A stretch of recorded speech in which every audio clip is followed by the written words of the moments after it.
Hello everyone, welcome to Concept Decoder. आप सभी का आपके अपने प्यारे चैनल कॉन्सेप्ट डिकोडर पे स्वागत है। A civil engineering competitive examination platform from basic for diploma and BTech students. अगर आपको गवर्नमेंट इंजीनियरिंग एग्जामिनेशन क्रैक करनी है तो ध्यान रहे, अपना धीरज और हौसला को कभी भी हारने या टूटने नहीं देना।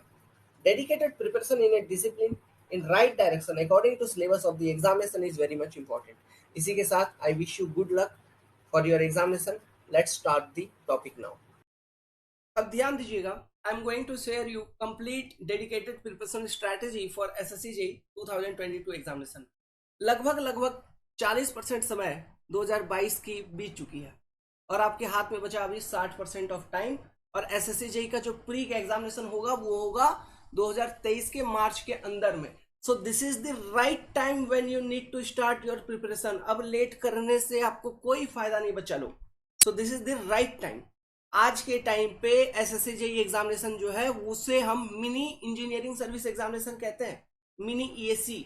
So this examination required proper dedicated time for preparation. 2 महीने के अंदर अंदर पढ़ के जाके क्रैक होने वाला ये एग्जाम नहीं है।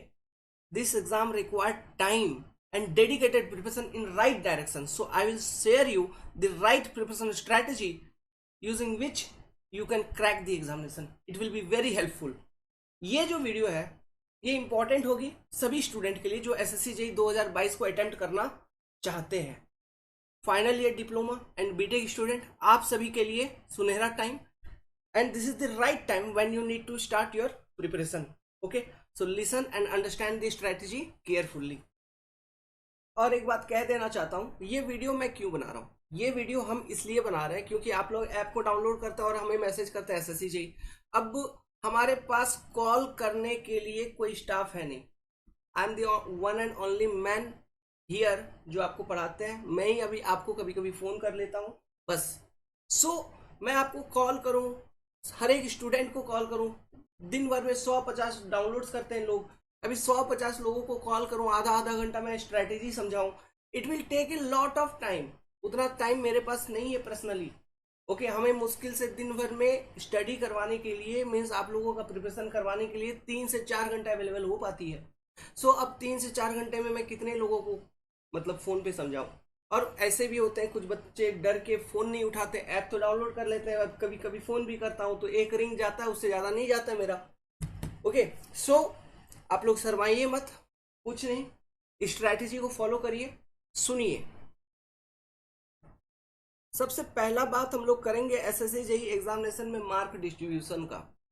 टोटल 500 मार्क्स की ये एग्जामिनेशन होती है जिसमें 2 स्टेजेस में एग्जामिनेशन होती है। एक होती है आपकी प्रीलिमिनरी स्टेज, जिस स्टेज को क्लियर करने के बाद आप जाते हो मेंस स्टेज में। ठीक है, अब देखिए प्रीलिमिनरी स्टेज का जो एग्जामिनेशन होता है ये कंप्लीटली आपका ऑब्जेक्टिव पेपर होता है, एमसीक्यू टाइप क्वेश्चन। एक क्वेश्चन 4 ऑप्शन, उसमें से एक सही उत्तर का जवाब आपको देना है, मतलब टिक लगानी है। कंप्यूटर बेस्ड एग्जामिनेशन होती है, ऑफलाइन नहीं होती है, सीबीटी एग्जामिनेशन होती है। कंप्यूटर पे आपको बैठाया जाता है, उधर आप एग्जामिनेशन देते हो।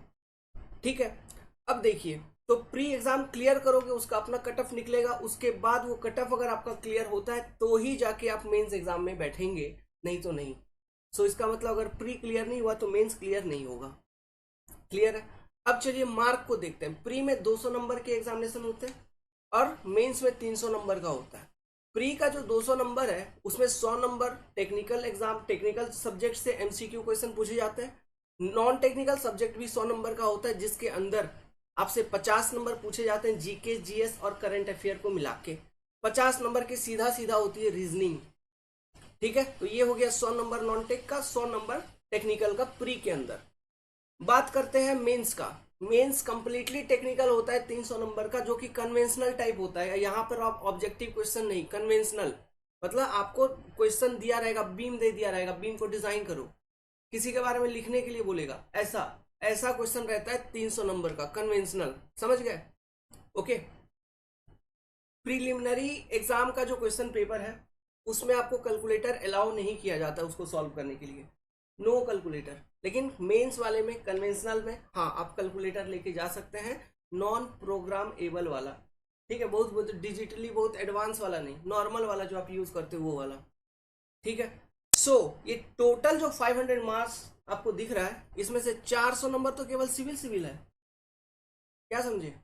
तो क्या हमें सिविल इंजीनियरिंग पे ज्यादा ध्यान देना चाहिए? बिल्कुल ज्यादा ध्यान देना चाहिए। 400 नंबर है ना, आउट ऑफ 500, 400 मार्क्स का जो क्वेश्चन होगा पूरे एग्जाम में, है ना, वो सिविल इंजीनियरिंग से पूछेंगे आपसे, एमसीक्यू और कन्वेंशनल सब मिला के। और हमें जो एग्जामिनेशन में स्कोरिंग करनी है जॉब के लिए, वो करनी है 300 नंबर राउंड फिगर। मैं ये नहीं सोच रहा हूँ कि आप अभी कौन से कैटेगरी से हो, कोई एससी का स्टूडेंट है, कोई ओबीसी का, ये सब चीज मैं नहीं सोच रहा। In an overall round figure आप अगर 300 नंबर स्कोरिंग करते हैं तो आपकी जॉब पक्का, चाहे जो भी कैटेगरी का हो। अगर एससी वगैरह कैटेगरी के हैं तो आपको अच्छा डिपार्टमेंट जरूर मिल जाएगा, जनरल का भी है तो भी 300 नंबर पर उसका जॉब पक्का। मतलब कोई भी कैटेगरी का इंसान हो, बच्चा हो, 300 नंबर स्कोरिंग कर दिया, जॉब पक्का। 300 नंबर, तो इसका मतलब यही हुआ कि केवल टेक्निकल टेक्निकल पढ़ के चले जाएंगे तो 300 नंबर स्कोरिंग हो जाएगा? ऐसा नहीं है, क्योंकि प्रीलिमिनरी एग्जाम क्लियर करना जरूरी है, तभी जाके मेंस में आप अटेम्प्ट करेंगे। तो प्रीलिमिनरी एग्जाम में टेक्निकल के बाद 100 नंबर का पूछता है। ये 2 घंटे की एग्जामिनेशन होती है, प्रीलिमिनरी एग्जामिनेशन। 2 घंटे, 2 घंटे में 200 क्वेश्चन को आंसर करना पड़ता है। 100 क्वेश्चन का लेवल उतना ज्यादा टफ होता भी नहीं है, डायरेक्ट सीधा सीधा क्वेश्चन पूछते हैं। ठीक है, प्रीलिमिनरी स्टेज पे हमें एक proper good percentage of mark, अगर मैं बात करूं तो कट ऑफ के आसपास रहना, वो तो चलो ठीक है भाई, कट ऑफ के आसपास हो, कट ऑफ किसी तरह से क्लियर हो गया, लेकिन फाइनल सिलेक्शन में फिर दिक्कत होने लगती है। 130 के अराउंड अगर आपका स्कोरिंग है प्रीलिमिनरी में, जो कि आ जाएगा, जो स्ट्रैटेजी में बताऊंगा उसको फॉलो करेंगे तो it is best for your mains examination. फिर मेंस में आपको वही लगभग 170 180 की स्कोरिंग लगानी होगी, वो लगा दिया, 300 नंबर का राउंड फिगर हो गया, जॉब सिलेक्शन पक्का। एक मस्त प्रिपरेशन स्ट्रेटेजी को फॉलो करना है जिसमें सब चीजों को मिला के चलनी है कि नहीं? तो मैं इस पर्टिकुलर वीडियो में आपको technical preparation strategy completely detail में शेयर करूंगा, उसको सुनिएगा, देखिएगा। अगर फिर वीडियो पसंद आएगी तो आप बताना, वीडियो में कमेंट करना कि नॉन टेक पे भी स्ट्रेटेजी बताइए सर, तो हम वीडियो अलग से फिर नॉन टेक्निकल का स्ट्रेटेजी आपको लेके आएंगे, जो कि होगा डेडिकेटेड एकदम। ठीक है, so let's start with the strategy now.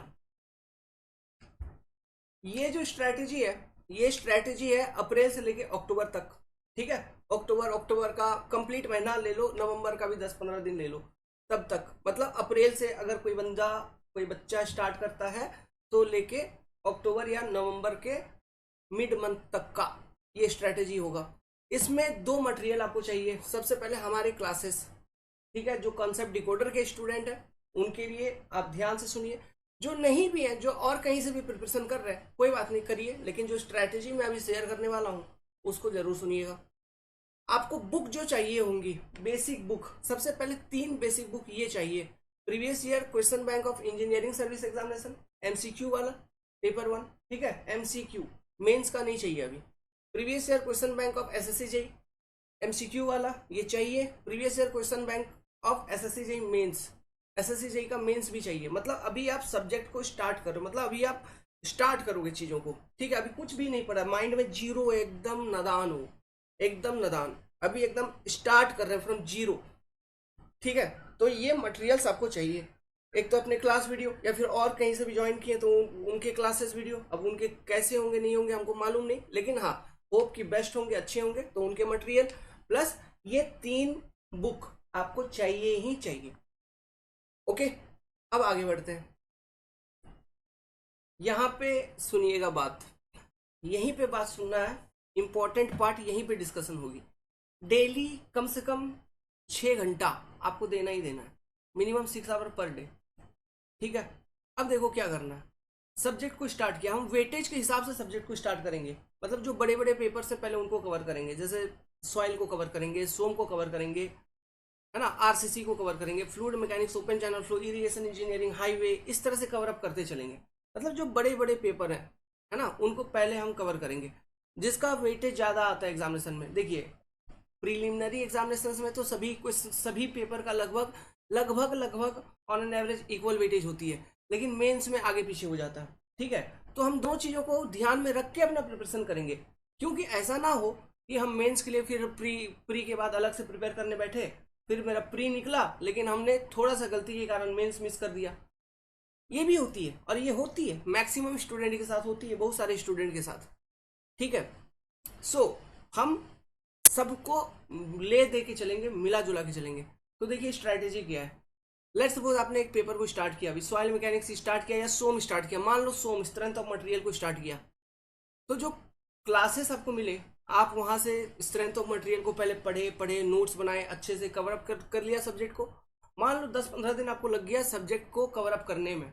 अब वो 10-15 दिन के बाद आपको क्या करनी है, तो देखिए जब सब्जेक्ट का आपका कवर अप हो रहा है, जब आप नोट्स बना रहे हो सब कुछ बढ़िया से, उस दौरान मान लीजिए कोई आपको डाउट वगैरह कुछ हो रही है, तो आप सीधा हमसे पूछोगे, व्हाट्सअप नंबर है ही, है ना, सीधा आप कॉन्टैक्ट करेंगे व्हाट्सएप पे, या फिर आपको ग्रुप में जोड़ दिया जाएगा, तो आप उस ग्रुप पे मैसेज करोगे जो भी आपका डाउट है, तो वहां पे वो डाउट आपका क्लियर कर दिया जाएगा इंस्टेंटेनियसली।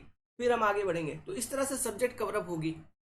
सब्जेक्ट को आपने कवर कर लिया, बड़े बड़े पेपर को कवर अप करने में लगभग 15-20 दिन लग जाते हैं। ठीक है, तो चूंकि यहाँ पे ऑनलाइन क्लासेस हैं, तो आप ऑनलाइन पढ़ पढ़ के 6-6 घंटा डेली देंगे, तो इजीली 15 दिन के अंदर, ठीक है, 15 से 16 दिन के अंदर कोई भी बड़ा पेपर खत्म हो जाएगा।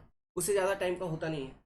तो सोम खत्म कर लिया आपने मान लो, ओके, अच्छे से। तो क्लास के टाइम पे जितने भी क्वेश्चन वगैरह कराए, सब्जेक्ट को सिखाया गया, वो सब कुछ आपने कॉपी पे बढ़िया से लिख के सजा धजा के सब कुछ लिख लिया, पढ़ लिया। कोई भी किताब, ध्यान रहे, अगर आपके पास हमारे मटेरियल्स हैं, तो आपको किसी भी तरह का अलग से कोई मतलब सब्जेक्ट के ऊपर थ्योरी बुक खरीदने की जरूरत नहीं पड़ेगी। ठीक है, आपको बस प्रीवियस ईयर क्वेश्चन बैंक चाहिए। तो आपने सब्जेक्ट को कवर किया। कवर करने के बाद हमको क्या करना है, जो 3 किताबें मैंने बोले, ईएससी के प्रीवियस ईयर, एसएससी जेई के प्रीवियस ईयर एमसीक्यू वाला, फिर एसएससी जेई का मेंस, इन तीनों का क्वेश्चन पेपर सॉल्व करना चालू करेंगे। उस सब्जेक्ट का तीनों एग्जाम में जो क्वेश्चन, मतलब दोनों एग्जाम में जो 3 तरह के क्वेश्चन है, मतलब ईएससी के मेंस, सॉरी ईएससी के प्री वाले क्वेश्चंस, एसएससी जेई के प्री वाले क्वेश्चंस और एसएससी जेई के मेंस वाले क्वेश्चन, तीनों क्वेश्चन को हम सॉल्व करेंगे। समझे? अब ये सॉल्यूशन तो आप, मतलब ऐसा तो नहीं होगा कि 100% सॉल्व कर दोगे। थ्योरी क्लासेस, कंसेप्ट क्लासेस को पढ़ने के बाद हाँ हो सकता है 75 to 80% ऑफ क्वेश्चन आप डायरेक्टली इंस्टेंटेनियसली देख के सॉल्व कर दिया। 20-25% क्वेश्चन ऐसे रहेंगे जो एक नज़र में आपको मतलब नहीं सॉल्व कर पाओगे। तो मान लो ऐसा कोई क्वेश्चन टकराया, तो क्या करना है, सबसे पहला टास्क ये है, जो कॉन्सेप्ट कॉपी आपने बनाया, कॉपी पे जाना है और देखना है कहाँ मैं गलती कर रहा हूँ, कुछ ना कुछ मिस कर रहा हूँ, तो वो देखना है। अगर वो वहां समझ में आ गया, फिर क्वेश्चन को आप अटेम्प्ट करो। सॉल्यूशन बिल्कुल नहीं देखनी, सॉल्यूशन देख लिया मतलब काम खत्म, वहीं पे खत्म हो गया बात। अपना दिमाग लगाना है, अपना एबिलिटी बढ़ाना है, it is important. Okay, solution आपको देखनी ही नहीं है। तो वहां से फिर क्वेश्चन को हमने सॉल्व किया, वो अगर हो गए तो ठीक है। मान लो कोई क्वेश्चन ऐसे भी होंगे जो क्वेश्चन आपसे बिल्कुल भी नहीं हो पा रहे होंगे, कंसेप्ट कॉपी से भी कंसेप्ट पकड़ में नहीं आ रहा होगा, तो ऐसे क्वेश्चंस को आप हमें सीधा व्हाट्सअप करोगे या फिर ग्रुप में डालोगे, तो वहां से आपको समझाया जाएगा, एक्सप्लेन किया जाएगा कि कैसे इसमें अप्रोच करना है। अप्रोच बताया जाएगा, आप अप्रोच करो, क्वेश्चन को सॉल्व करो। इस तरह से 4 से 5 दिन के अंदर एक सब्जेक्ट को पढ़ने के बाद हम क्या कर लेंगे, इस तीन तरह के क्वेश्चन पेपर को सॉल्व कर लेंगे। इन क्वेश्चन पेपर को सॉल्व करने के बाद अब हमें नेक्स्ट सब्जेक्ट पे मूव नहीं करनी है, अभी इसी सब्जेक्ट पे रहना है और कुछ काम बाकी है। अब काम क्या बाकी है, देखो काम ये बाकी है कि जो सब्जेक्ट अभी पढ़ा, क्वेश्चन सारा ईएससी का, इसका उसका सब जो क्वेश्चन बैंक मैंने बोला आपने सॉल्व कर लिया, बढ़िया। तो बढ़िया कंसेप्ट आपके दिमाग में भी है ना। अब वो बढ़िया कंसेप्ट को हमको क्या करना है, उसको यूज करके हमको एक शॉर्ट नोट्स बनानी है। अब शॉर्ट नोट्स में क्या रहेंगे, जैसे सोम स्ट्रेंथ ऑफ मटेरियल का बात कर रहे हैं, तो सबसे पहले तो आप एसएफडी बीएमडी का सम इम्पोर्टेंट, है ना, लोडिंग डायग्राम का एसएफडी बीएमडी लिख लोगे। फिर डायग्राम जैसे ही बनाओगे उसमें 2D 3D जहाँ पे जो होता है वो लिख लोगे, समझ रहे हैं। रिएक्शंस के इंपॉर्टेंट रिएक्शंस के वैल्यू डायरेक्टली लिख लोगे for complex loading system, okay ऐसे। फिर डिफ्लेक्शंस के फॉर्मूले हो गए, प्रिंसिपल स्ट्रेस स्ट्रेन के फॉर्मूले हो गए, तो ये सारी चीजें आपका एक शॉर्ट नोट्स में बनेगा। सोम का अधिक से अधिक 8-10 पन्ने में शॉर्ट नोट्स खत्म हो जाएगा। तो ये शॉर्ट नोट्स में आपका formula main, theory important, definition, okay ऐसे चीजें रहेंगे। तो ये सब शॉर्ट नोट्स आपने बना लिया। अब ये शॉर्ट नोट्स का यूज हम करेंगे नेक्स्ट सब्जेक्ट को जब हम प्रिपेयर कर रहे होंगे, सेम अप्रोच में, जो अप्रोच मैंने बताया, क्लास देख रहे हो, सब्जेक्ट को बना रहे हो, पढ़ रहे हो, तो उस टाइम पे अब एक एक्स्ट्रा टाइम हम अलॉट करेंगे अपने शॉर्ट नोट्स को स्टडी करने में, और इन शॉर्ट नोट्स को हम डेली रिवाइज करेंगे। Daily means daily, it is important for you. ये सब कुछ आप ही को करना है, मैं कुछ नहीं कर रहा, मैं बस आपको पढ़ा रहा हूँ, सब्जेक्ट क्लासेस दे रहा हूँ, डाउट सॉल्विंग में असिस्ट कर रहा हूँ, बस इतना। इससे ज्यादा हम और कुछ नहीं कर रहे, या कोई भी कोचिंग वाला कुछ नहीं करेगा। सब कुछ आप ही को करना है। नहीं करोगे घर में ही बैठे रहोगे, करोगे पोस्ट पे रहोगे, यही डिफरेंस हो जाती है। ठीक है, तो नेक्स्ट सब्जेक्ट जब हम पढ़ेंगे तो जो हम पहला सब्जेक्ट का शॉर्ट नोट्स बनाया, ठीक है, अब उसको हम डेली रिवाइज करेंगे। हमको अब मेन सब्जेक्ट कॉपी नहीं पढ़नी है अभी, हम बस उस शॉर्ट नोट्स को डेली रिवाइज करेंगे। तो शॉर्ट नोट्स हमें ऐसी बनानी है, ऐसी बनानी है, मैं आपको गाइड करूंगा कि किन किन चीज़ों को शॉर्ट नोट्स में लिखना पड़ेगा। ऐसी बनानी होगी जिसमें कि ओवरऑल एक बार शॉर्ट नोट्स को अच्छी तरीके से देख ले तो पूरा का पूरा मेरा सब्जेक्ट कवर अप हो जाए। मतलब सीधा से सीधा फॉर्मूला देखा तो डेरिवेशन पीछे का याद आ रहा है, ऐसा समझ में आ रहा है। मतलब बहुत डिटेल में शॉर्ट नोट्स बनानी है। शॉर्ट नोट्स बनानी है इसका मतलब ये नहीं है कि एक पेज के अंदर वो छोटा छोटा छोटा हैंड राइटिंग में कुछ कुछ लिख दिया। No, that is not your short notes. Short notes वो है जैसा आपका कॉन्सेप्ट कॉपी 200-250-300 पन्ने का हो गया, वो 200-250-300 पन्ने को आपने 15-20 पन्नों में निचोड़ उसका लिखा है, ताकि वो 15-20 पन्ने आप जैसे पढ़ते हो तो आपको वो 200-250 पन्ना याद आ जाता है। समझ रहे, डायरेक्ट प्रोपोर्शनलिटी ऐसा होना चाहिए शॉर्ट नोट्स। तो उसमें जो मेन मेन चीजें हैं, जितने भी मेन मेन थ्योरी हैं, जितने भी मेन मेन इक्वेशंस है हर एक चैप्टर के, सब कुछ होना चाहिए। बस जो लेंदी पार्ट है, डेरिवेशन वाले पार्ट, वो सब नहीं लिखोगे, लेकिन टॉपिक लिखो, उसका फिर डायरेक्ट रिजल्ट लिखो। जो डायग्राम बनाया गया वो डायग्राम बनाइए, उसका डायरेक्ट रिजल्ट लिखिए, और उससे उस रिजल्ट पर कुछ पॉइंट आपको बताए गए हैं तो उन पॉइंट्स को लिखिए। ये सब चीज तो शॉर्ट नोट्स में होना ही चाहिए हर एक सब्जेक्ट का, समझे। इसी तरह से शॉर्ट नोट्स को बनाएंगे। ये शॉर्ट नोट्स इंपॉर्टेंट है हमारे लिए, क्योंकि हम जब नेक्स्ट सब्जेक्ट को पढ़ रहे होंगे तो उस दौरान प्रीवियस सब्जेक्ट का शॉर्ट नोट्स को ही रिवाइज करते चलेंगे। समझ में आया ये शॉर्ट नोट्स वाला पार्ट। तो ये शॉर्ट नोट्स को बनाया, फिर इसमें मान लो 1 दिन लग गया या 2 दिन लग गया, मान लो 2 दिन लग गया, ये बना लिया। इसके बाद और एक टास्क अभी और बाकी है यहाँ पर। क्या बाकी है, देखिए, आपका एसएससी जेईई मेंस एग्जामिनेशन में क्या होता है, थियोरेटिकल क्वेश्चंस भी आते हैं। ठीक है, तो ये बहुत अच्छा गुड स्टेज होगा। ये प्रिपरेशन स्ट्रैटेजी मैंने इस पॉइंट को इंक्लूड किया है अभी इस बार में, तो क्योंकि आगे मतलब मेंस में, फिर मेंस के लिए अलग से प्रिपरेशन करते वक्त इन सब चीज़ों पर ध्यान देना थोड़ा मुश्किल हो जाता है। ठीक है, और थोड़ा उस समय टाइम कम होने के कारण थोड़ा परेशान हो जाता है, इसलिए ये अभी से ही कर लेने से ज़्यादा ठीक रहेगा। क्या करना है, एक कॉपी अलग से बनानी है, फेयर कॉपी। उसमें क्या करना है, जो सब्जेक्ट हमने पढ़ा है उस सब्जेक्ट में जितने भी थियोरेटिकल क्वेश्चन एग्जामिनेशन में पूछे गए, सबसे पहले वो उन क्वेश्चंस का बढ़िया से फेयर तरीके से आंसर लिखना है। वो अपना लिखना है, सॉल्यूशन छापना नहीं है। जो किताबों में सॉल्यूशन होंगे उस सॉल्यूशन को डायरेक्टली नहीं छापना है, हमें अपना प्रैक्टिस करना है पहले उन थ्योरी क्वेश्चंस को लिखने का, उसका सॉल्यूशन राइटिंग हमने पहले रफ में प्रैक्टिस कर लिया। ठीक है, एक परफेक्ट आंसर मिला, आप मेरे को भेजना कि ये क्वेश्चन था, इस तरह से मैंने थ्योरी लिखा। मैं बोलूंगा इसमें और 2 पॉइंट ऐड करिए, अगर ठीक है तो ठीक है, नहीं तो और कुछ ऐड करिए, इस तरह से लिखिए, जो भी होगा। उसके बाद एक final answer according to SSC JEE level, ESC level, बढ़िया एक थ्योरेटिकल आंसर। आप फिर उस आंसर को फेयर बना के लिखोगे। ठीक है, तो ये तो हो गया previous year theory questions, plus और कुछ 10-15-20 फेवरेट इंपॉर्टेंट थ्योरी क्वेश्चंस मैं आपको दूंगा उस सब्जेक्ट का, जिसका आप आंसर बना के लिखोगे। ठीक है, तो ये उस सब्जेक्ट का थ्योरी कॉपी होगा। तो अब जो थ्योरी कॉपी हमको बनानी है, हमें हर एक सब्जेक्ट का अलग अलग नहीं बनानी, एक ही मोटा कॉपी रखिए। उसमें क्या करेंगे, जैसे जैसे हम अलग अलग सब्जेक्ट पढ़ते चलेंगे, मान लो पहला सब्जेक्ट पढ़ा तो पहला सब्जेक्ट का थ्योरी क्वेश्चन आंसर वो कॉपी में रहेगा। फिर दूसरा सब्जेक्ट जब पढ़ेंगे तो उसी कॉपी में लिखेंगे, फिर आगे लिखेंगे। फिर तीसरा सब्जेक्ट उसी कॉपी में लिखेंगे, आगे लिखेंगे। तो इसलिए एक मोटा कॉपी बनाइए, जिसमें से कि आपका लगभग पूरे सिविल इंजीनियरिंग में जितने भी थ्योरेटिकल क्वेश्चन आंसर थे वो कोई एक कॉपी में या 2 कॉपी में आ जाए, है ना। मोटे मोटे 2 कॉपी या 1 कॉपी में भी आ सकता है, कोई ये नहीं है। ठीक है, हमने तो 3 कॉपी लिखा था जब हम इंजीनियरिंग सर्विस के लिए प्रिपेयर कर रहे थे, 3 कॉपी लिखा था हमने ठीक है, तो ये सब चीजें हैं। तो थ्योरी राइटिंग कंप्लीट हुआ, थ्योरी क्वेश्चन आंसर। इसके बाद आगे बढ़ेंगे नेक्स्ट सब्जेक्ट को, सेम नेक्स्ट सब्जेक्ट में भी यही करेंगे, समझ में आया। फिर next subject, next subject, next subject चलते रहेगा धीरे धीरे करके।